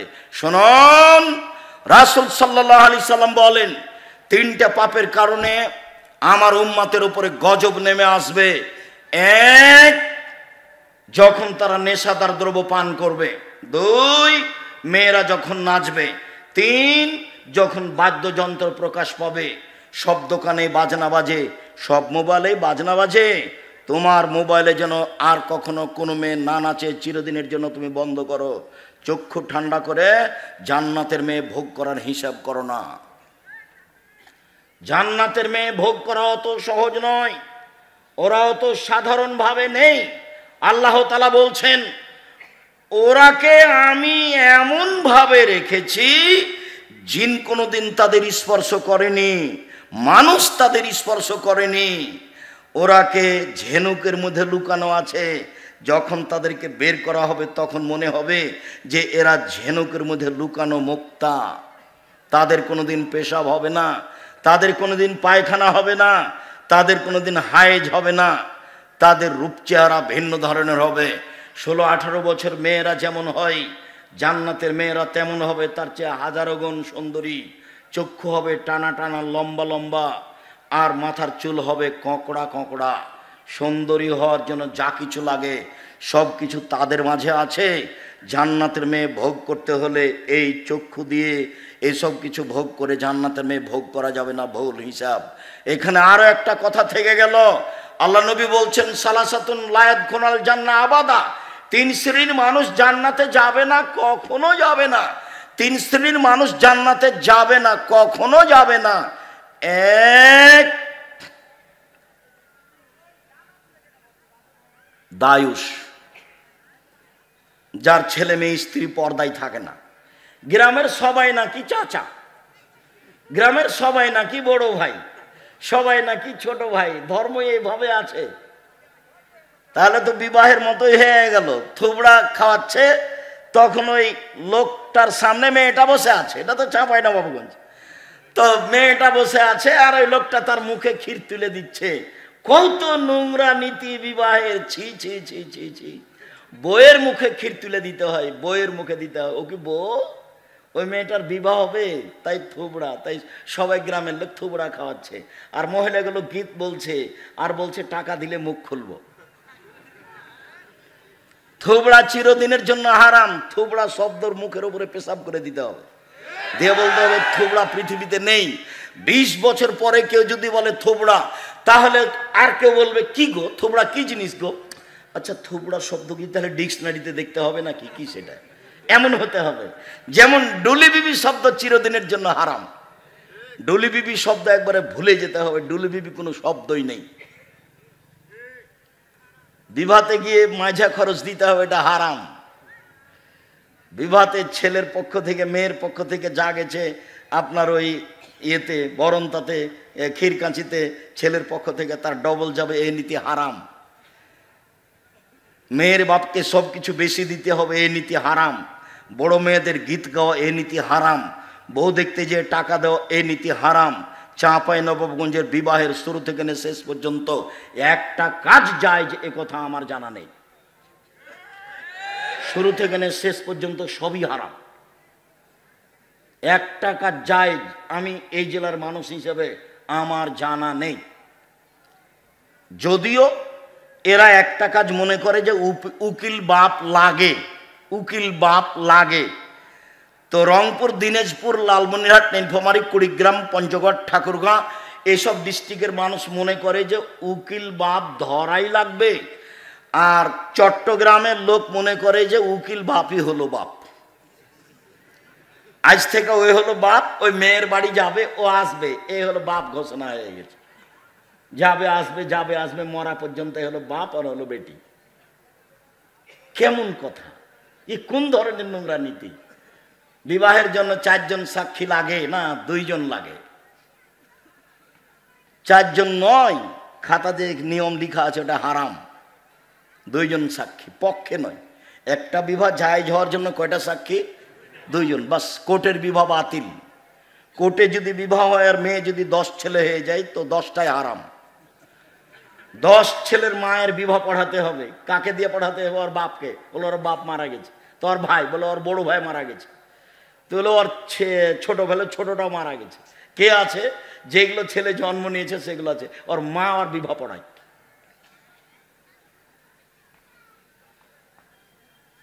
বিবাহ পড়াতেই হবে। কোর্টের বিবাহ বাতিল, কোর্টের বিবাহ বাতিল, কোর্টের বিবাহ বাতিল। আমি বলিনি ও কথা, মোহাম্মদ সাল্লাল্লাহু আলাইহি ওয়াসাল্লাম বলেছেন। বলছিলাম আল্লাহ তাআলা বলেন, তোমরা নিজেদেরকে জাহান্নাম থেকে বাঁচাও, পরিবারকে জাহান্নাম থেকে বাঁচাও। দেখি পরিবারকে কিভাবে জাহান্নাম থেকে বাঁচানো যায়। আবু হুরায়রা রাদিয়াল্লাহু তাআলা আনহু বলেন, রাসূল সাল্লাল্লাহু আলাইহি সাল্লাম বলেছেন, কুল্লু মাউলুদিন ইউলাদ আলাল ফিতরা, প্রত্যেকটা ছেলে মেয়ে ইসলামী ধারণ ক্ষমতা নিয়ে জন্মগ্রহণ করে। প্রত্যেকটা ছেলে দাড়ি ছেড়ে দিতে পারবে, এই ক্ষমতা আছে। প্রত্যেকটা মানুষ মোচ কাটতে পারবে, এই ক্ষমতা আছে। প্রত্যেকটা মেয়ে মাথায় কাপড় দিতে পারবে, এই ক্ষমতা আছে। আল্লাহ নবী বলছেন সবাই ইসলামী নিয়ম নীতি ধারণ ক্ষমতা নিয়ে জন্মগ্রহণ করে। ফাবু ইউহাবেদানিহি, তার বাপ মা তাকে ইহুদি করে দেয়। ইমাজ্জেশানিহি, তার বাপ মা তাকে আগুন পূজক করে দেয়। ইনাসরানিহি, তার বাপ মা তাকে খ্রিস্টান করে দেয়। বাপ মা ছেলে মেয়েকে যেভাবে গড়ে তুলে সেইভাবে গড়ে উঠে। চাঁপাই নবাবগঞ্জের ভাষাতে সঙ্গ দোষে লোহা ভাসে। এটাই হলো বুখারী মুসলিমের হাদিসের তরজমা। সঙ্গ দোষে লোহা ভাসে। এবার তুমি বলো, মেয়েটা ক্লাস 10-এ পড়ে, তার মাথায় কাপড় নেই, এই কাজটা কে করেছে? ওর মা। আমি বলছি ওটা ওর মা নয়, ওটা ওর সৎ মা। ওর মা বলবে মাথায় কাপড় নিতে বাইরে না, কোথায় যাচ্ছিস? দাঁত ভেঙে দেবো একবারে। ওর মা সব সময় গরম হয়ে থাকবে তার বাচ্চার উপরে। হ্যাঁ, কোথায় গেছিলি এখন? এতক্ষণ গেছিলি কোথায়? ও তো পাহারাদার, আল্লাহ রাসূল বলছে। সঙ্গ দোষে লোহা ভাসে, এটা বুখারী মুসলিমের হাদিসের সারমর্ম কথা। বাপ মা যদি ইহুদি হয়, ছেলে মেয়ে ইহুদি হয়ে গড়ে উঠবে। বাপ মা যদি খ্রিস্টান হয়, ছেলে মেয়ে খ্রিস্টান হয়ে গড়ে উঠবে। বাপ মা যদি আগুন পূজক হয়, ছেলে মেয়ে আগুন পূজক হয়ে গড়ে উঠবে। শুনুন, অনেকদিন বলা আছে, 2টা মেয়ে একসাথে জন্ম নিয়েছে। 2জনই সুন্দরী, দেখতেও ভালো, মেধাও ভালো, একই সাথে জন্ম নিয়েছে, যমজ। একজনের বিবাহ হয়েছে কথার কথা আওয়ামী লীগের ছেলের সাথে, আর একজনের বিবাহ হয়েছে বিএনপি ছেলের সাথে। 2 বোনে এখন আর কথা বলে না। একসাথেই থাকতো, একসাথেই চলতো, একসাথেই খেত। ওর প্রতিক্রিয়া এর ভিতরে ঢুকেছে, ওর প্রতিক্রিয়া এর ভিতরে ঢুকেছে। এটাই শেষ পর্যন্ত হাদিস এরকমই থাকবে। এক খেয়ালে চেয়ে থাকবেন, আমি আপনার সাথে আছি কিছুক্ষণ। সম্মানিত দিনী ভাই বোন, আবু হুরায়রা রাদিয়াল্লাহু তাআলা আনহু বলেন, রাসূল সাল্লাল্লাহু আলাইহি সাল্লাম বলেছেন, কুল্লু নাফসিম মিন বানি আদম সাইয়্যিদ, আদম সন্তানের পুরুষ নারী সবাই দায়িত্বশীল। সবাই নিজের নিজের নিজ নিজ দায়িত্ব পালন করবে। আদম সন্তানের সবাই দায়িত্বশীল। তাহলে বাপ আর রাজুলু সাইয়্যিদ ফি বাইতি আহলিহি, বাপ হচ্ছে তার পরিবারের উপরে দায়িত্বশীল। বাপ হলো তার পরিবারের উপরে দায়িত্বশীল। ওয়াল মারআতু সাইয়্যিদাতু বাইতিহা, আর মহিলা হচ্ছে বাড়ির দায়িত্বশীলা। আল্লাহ নবী যখন বাপের কথা বললেন তখন বললেন পরিবার, আর যখন মায়ের কথা বললেন তখন বললেন বাড়ি। বাড়িটা সাজগোজ করে রাখবে মা, বাড়িটা সুন্দর করে গুটিয়ে রাখবে মা, ছেলে মেয়েকে দেখাশোনা করবে মা, স্ত্রী সহ পুরো পরিবার কন্ট্রোল করবে বাপ। ও হলো এই পরিবারের মালিক। আর একজন কি করলো সেটা আপনার দেখার প্রয়োজন নেই। আপনি কি করছেন? আপনি পরিবারকে জাহান্নাম থেকে রক্ষা করুন, আপনি পারবেন। ছেলের দাড়ি চাঁচা আছে, জবাব আপনাকে দিতে হবে।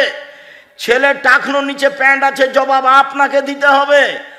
আপনার বাড়িতে একটা নিয়ে এসেছেন পট, বাচ্চার পায়খানা করা পট, সেটা হলো ঘোড়া, জবাব আমি দিব? এই বাড়িতে তো ফেরেশতা আসবে না। আপনি এই পট কিনলেন কি করে? এই পট যদি আমাদের বাড়িতে যায় তাহলে প্রথমত মাথাটা কেটে দেওয়া হবে, যদি না হয় ফেরত দেওয়া হবে, যদি না হয় তাহলে মাটিতে পুঁতে দেওয়া হবে। আপনার স্ত্রী কি দায়িত্ব পালন করে? আপনার স্ত্রী একটা প্লেট কিনেছে, তাতে আছে চিংড়ি মাছ, ও নাকি শিক্ষিতা। আপনার স্ত্রী একটা আয়না কিনেছে, আয়না হলো রুই মাছ। আপনার স্ত্রী একটা তরকারির বাটি কিনেছে, সেটা হলো কাতল মাছ। কি বুঝাতে চাচ্ছেন আপনি আমাকে? আপনার শোকে যে কাঁকড়া সাজানো আছে, আপনার স্ত্রী অ্যালবামে ছবি ছেলে মেয়ের রেখেছে, বাপ মায়ের রেখেছে, এ শিক্ষিতা নয়। একজন অশিক্ষিতা মহিলা এ পরিবার কন্ট্রোল করতে পারে না, আপনিও পারবেন না। আপনি আপনার পরিবারের দায়িত্ব পালন করেন না। আপনার বাড়িতে কার্টনওয়ালা গেঞ্জি গেল কেন? আপনার ছেলের গায়ে কার্টন আছে, দেখা যাচ্ছে ছবি মানুষের, দিন রাত ঘুরে বেড়াচ্ছে, চোখে পড়ে না? আপনার স্ত্রী আপনার বাচ্চার পায়জামাটা প্যান্টটা রোজ ধুয়ে দিচ্ছে, প্যান্টটা টাকানোর নিচে যায়, সেটাও দেখতে পায় না। ও যে দায়িত্বশীল, কি দায়িত্ব পালন করে? আপনি যে দায়িত্বশীল, কি আপনি দায়িত্ব পালন করেন? সম্মানিত দিনী ভাই বোন, আব্দুল্লাহ ইবনে ওমর রাদিয়াল্লাহু তাআলা আনহু বলেন, এই ছেলে বসো, অল্প সময়, আপনি বিরক্ত হয়ে আমাকে কষ্ট দিবেন না। আর আমি তাফসির মাহফিল করতে আসিনি যে আপনি বাদাম খাবেন আর আমি কেসা কাহিনী বলবো, এরকম কাজ আমি করি না। আর তাফসির মাহফিলের কথাটা আসতে আপনার সাথে আমি একটা কথা বলে রাখছি, আমি আব্দুর রাজ্জাক বিন ইউসুফ আপনার বাড়ির মানুষ। আমি চাঁপাইনবাবগঞ্জের মানুষ, মানে আমি আপনার বাড়ির মানুষ, আপনার বাড়ির মানুষ আমি হতে চাই। আপনি উপেক্ষা করে কিছু করলে জবাব আপনাকে কিয়ামতের মাঠে দিতে হোক, এটা আমি চাই না। শুনুন, আল্লাহ রাসূল বললেন, পৃথিবীর মানুষ বাল্লিগু আন্নী ওয়ালা আয়া, আমার একটা কথা জানা থাকলে অন্যকে বলো। পৃথিবীর মানুষ, আমার একটি কথা জানা থাকলে অন্যকে বলো। দুই, ওয়া হাদ্দিসু আন বানি ইসরাঈল ওয়ালা হারাজ, বানি ইসরাইলের কাহিনী বলো, কোনো দোষ নেই। বানি ইসরাইলের কাহিনী বলো, কোনো দোষ নেই। আমান কাযাবা আলাইয়া মুতাআম্মিদান ফালিয়াতাবাওয়া মাকআদাহু মিনান নার, কেউ যদি কোনো কথা আমার নামে বলে, সেই কথা যদি আমার না হয়, তাহলে তার থাকার জায়গা জাহান্নাম। পাগড়ি যত বড়ই হোক, জুব্বা যত বড়ই হোক, রেহাই হবে না। আপনি যেই কথাটা মুখ দিয়ে বললেন, যেই কথাটা কলমে লিখলেন, সেটা যদি নবীর না হয়, তাহলে আপনার থাকার জায়গা জাহান্নাম। জেনা করে জাহান্নামে গেছে এ কথা নয়, সুদ খেয়ে জাহান্নামে গেছে এ কথা নয়, মানুষকে মেরে জাহান্নামে গেছে এ কথা নয়, জুলুম অত্যাচার করে জাহান্নামে গেছে এ কথা নয়। ধর্মের নামে একটা কথা বলেছে যেটা রাসূলের নয়। আমি আপনাকে শতদিন বলেছি, আমার চাচাতো ভাই চাঁপাইনবাবগঞ্জ শহরের ওই পাশে বক্তব্য শুনতে এসে আমাকে বাড়িতে গিয়ে বলছে যে তাফসির যে করলো, সে কি তাফসির, ওগুলো তোরা জানিস না। ভাইজান কি বললো? ও ছাড়, ওগুলো তোরা পারবি না। আচ্ছা বলেন, আমি একটু শুনি, কি করলে একটু বলেন না। তখন বলছে জীবনে ওইসব তাফসির শুনিসনি। আচ্ছা শুনিনি বলেন তো। বলছে যে আদম আলাইহিস সালাম ঘুম থেকে উঠে দেখেন পাশে একজন সুন্দরী মহিলা। তো আদম আলাইহিস সালাম হাত বাড়ালেন, তখন ফেরেশতা বলছেন থামেন। তো আদম আলাইহিস সালাম বলছেন কেন? তাহলে মোহর দিতে হবে। মোহর আবার কি? তো বলছে যে মুহাম্মাদের নামে 10 বার দুরূদ পড়ে দিতে হবে, সেইটা হলো মোহর। আল্লাহ বলছেন যে আদম আলাইহিস সালাম সবচেয়ে বড় শিক্ষিত পৃথিবীতে। কেন? আল্লাহ বলছেন আমি আদমকে কি করেছি, সব কিছু শিখিয়ে দিয়েছি। এমন কোনো কিছু পৃথিবীতে ছিল না, এখন নেই, কিয়ামত পর্যন্ত হবে না, যেটা আদম জানতেন না। আদম আলাইহিস সালাম পৃথিবীতে সবচেয়ে বড় শিক্ষিত। এত বড় শিক্ষিত মানুষ বউখান কিভাবে হালাল করতে হবে সেটাই জানেন না। মোহর না দিয়েই হাত বাড়াতে গেলেন, ফেরেশতা বললেন থামেন। আদম আলাইহিস সালাম বললেন কেন? মোহর দিতে হবে। মোহর আবার কি জিনিস? মুহাম্মাদের উপরে 10 বার দরুদ পড়ে দিতে হবে, 1000 বার দরুদ পড়ে দিতে হবে। আমি কিয়ামত পর্যন্ত সময় দিচ্ছি, কিয়ামত মানে আমার মরা পর্যন্ত। যেমন কোরআন মাজিদের গায়ে শরীফ লেখা আছে, আমি সময় দিয়েছি কিয়ামত পর্যন্ত, না আমার মরা পর্যন্ত। কোরআন মাজিদের শেষে 1 পৃষ্ঠা দোয়া লেখা আছে, দোয়া ও খাতমিল কোরআন। আমি বলেছি নবীর নয়, এটা মানুষের বানানো। সময় দিয়েছি কিয়ামত পর্যন্ত, না আমার মরা পর্যন্ত। আপনি মনে কষ্ট নিয়েন না, আমি আপনার ভাই।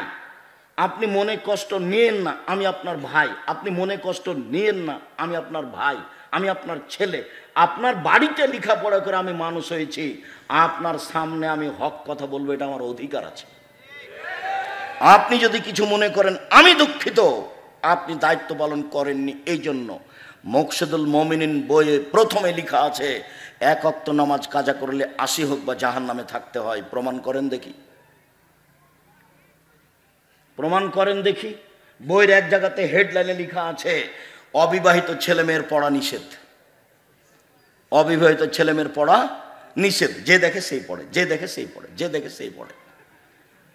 আমি নিজে পড়ে দেখলাম, আমি নিজেও পড়ে দেখলাম, দেখি কি আছে। আমি তো বিবাহিত মানুষ, আমি তো আর নায়ের মধ্যে নেই, তা আমি পড়ে দেখলাম। এখন লেখা আছে ভরা পেটে স্ত্রী মিলন হলে ছেলে ভ্যাংচা হয়,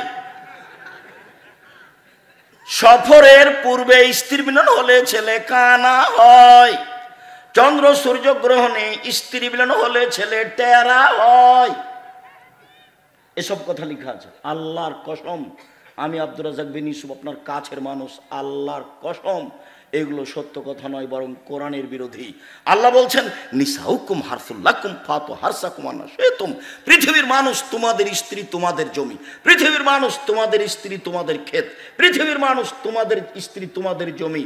তোমরা তোমাদের জমিতে আসো তোমাদের ইচ্ছা মতো, সকালেই কি, দুপুরেই কি, ভরা পেটেই কি, সফরের পূর্বেই কি, চন্দ্রগ্রহণ লাগলেই কি আর না লাগলেই কি।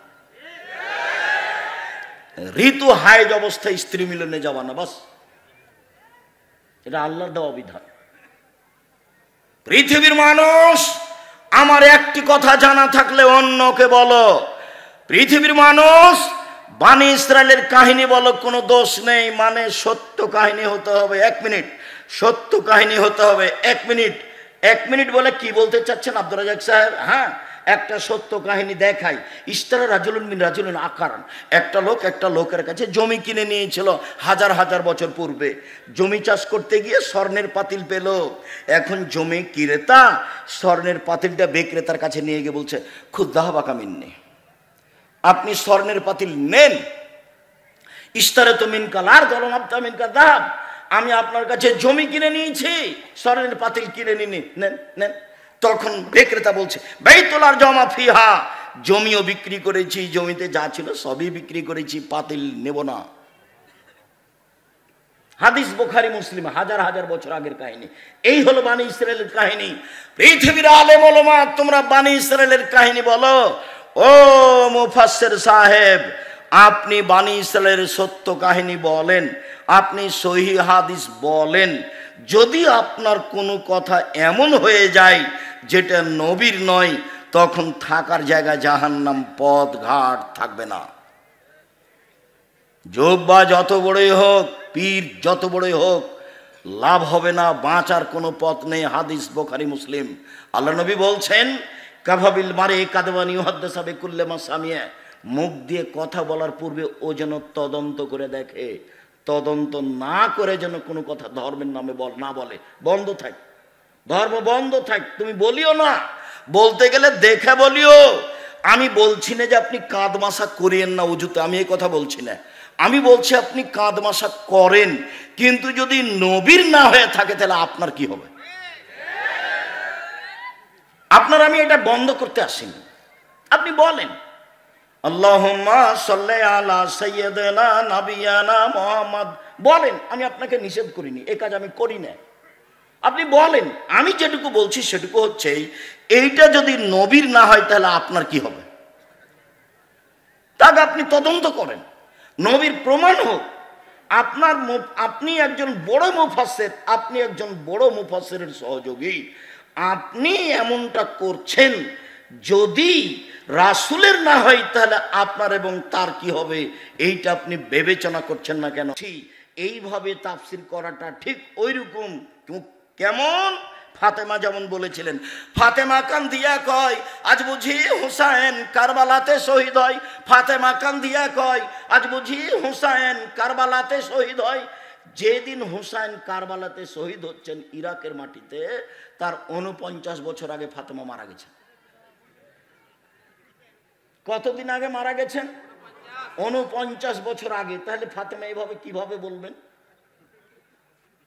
তাহলে তো ধর্মের কথা, আমি যদি এরকম বক্তা হই তাহলে আমার কথা হয়ে গেল ওইরকম পুথির গানের মতো, 6 মাসের রাস্তা মর্দ 6 দিনে গেল, ঘোড়ায় চড়িয়া মর্দ হাঁটিয়া চলিল। ধর্ম এরকম নয়। কেউ যেন আঙ্গুলে চোখে আঙ্গুল না ঢোকাতে পারে এইভাবে বলার চেষ্টা করেন, তবে মানুষ হিসেবে কোনো জায়গাতে ত্রুটি থাকতেও পারে।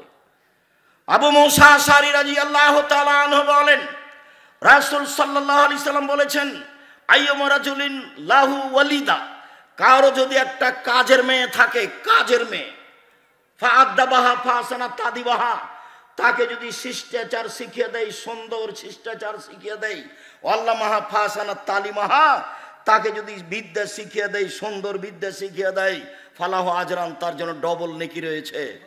কাজের মেয়েকে বিদ্যা শিখাতে হবে, কাজের মেয়েকে শিষ্টাচার শিখাতে হবে। শিষ্টাচার কি জিনিস? নখ বড় কেন? শিষ্টাচার গ্রহণ করো, কেটে ফেলো। কপালে টিপ কেন? শিষ্টাচার গ্রহণ করো, টিপ তুলে ফেলো। শোনো, যেই ওই পায়ে যেগুলো বাজে সেগুলো কি? নূপুর। এই বাজনা নূপুর কেন? এটা শয়তানের বাজনা, খুলে ফেলো। এইভাবে চুল বেনি করে উপরে ধামাওয়ালিদের মতো করে রেখেছো কেন? এই শিষ্টাচার বন্ধ করো। শিষ্টাচার কি জিনিস? শিষ্টাচার কি জিনিস? আম্মু বাড়ি থেকে বের হলে আমাকে সালাম দিয়ে বের হও, শিষ্টাচার। আম্মু বাড়িতে ঢোকার সময় সালাম দিয়ে ঢোকো, শিষ্টাচার। আম্মু পড়তে বসলে নাসফালাক ইখলাস রব্বে জিদনি ইলমা বলে পড়তে বসো, শিষ্টাচার। আম্মু ডান পায়ের জুতা আগে পরো, বাম পায়ের জুতা পরে পরো, শিষ্টাচার। আম্মু বাম পায়ের জুতা আগে খুলো, ডান পায়ের জুতা পরে খুলো, শিষ্টাচার। আম্মু টয়লেটে ঢোকার সময় দোয়া পড়ো, বের হওয়ার সময় দোয়া পড়ো, শিষ্টাচার। আম্মু মসজিদে ঢুকলে ডান পা আগে দাও, বাম পা পরে দাও, শিষ্টাচার। আম্মু মসজিদ থেকে বের হলে বাম পা আগে দাও, ডান পা পরে দাও, শিষ্টাচার। শিষ্টাচার দিয়ে, ইসলামী শিষ্টাচার দিয়ে দিন রাত পূর্ণ হয়ে আছে। আম্মু ডান হাতে গিলাস ধরো, 3 শ্বাসে পানি পান করো, শিষ্টাচার।